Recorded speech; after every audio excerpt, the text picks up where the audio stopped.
said, when I was a child, I spake as a child, I thought as a child, I understood as a child, but when I became a man, I put away childish things. For me, it had two stages. At the age of about 9, my mother pointed out to me that there are lots of different religions, and I realized then that the one I was brought up in wasn't the only one, and there was no special reason to believe in that one. So that shook my confidence.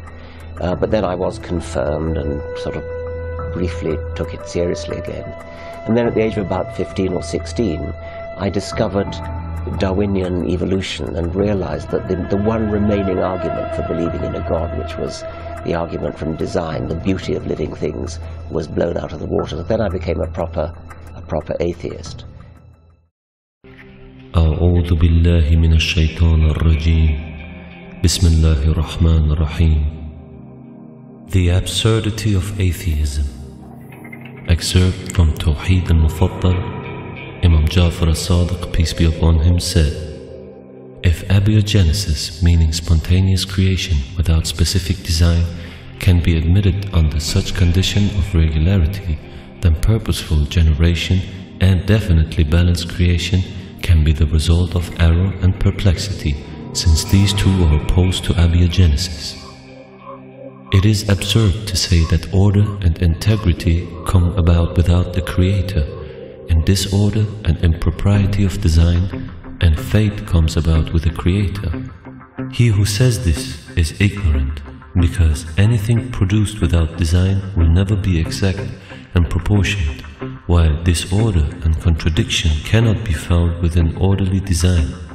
Allah subhanahu wa ta'ala is far above what the heretics say. If an infant were born with full intellect, then he would have been overwhelmed by the world around him. He would have felt lost in a strange world surrounded constantly by various different forms and animals.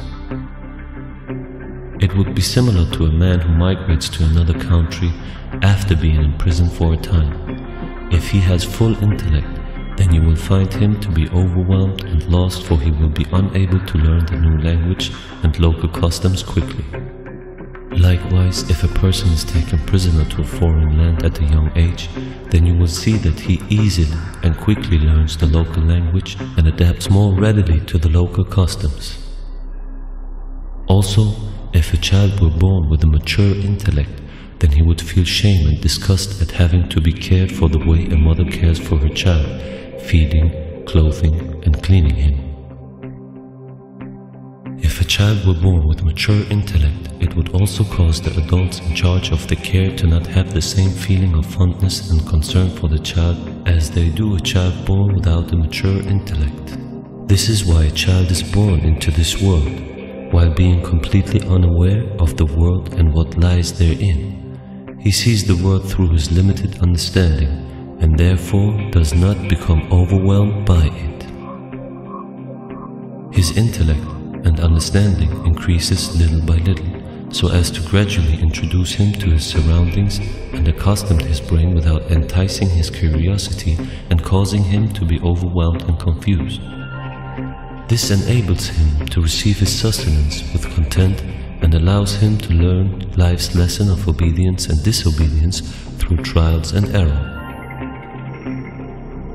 There are other aspects as well, which are the reason behind an infant being born with inferior intellect. The main reason being the love and affection which is felt by the parents for their offspring would not exist, especially considering the difficulties parents face when raising and caring for their children. A child born with mature intellect would also not be in need of its parents' care, and the bond which develops between child and parent would not exist.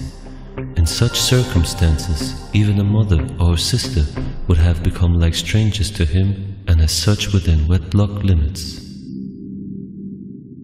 Don't you see that everything, big or small, has been created on a flawless plan without fault or error?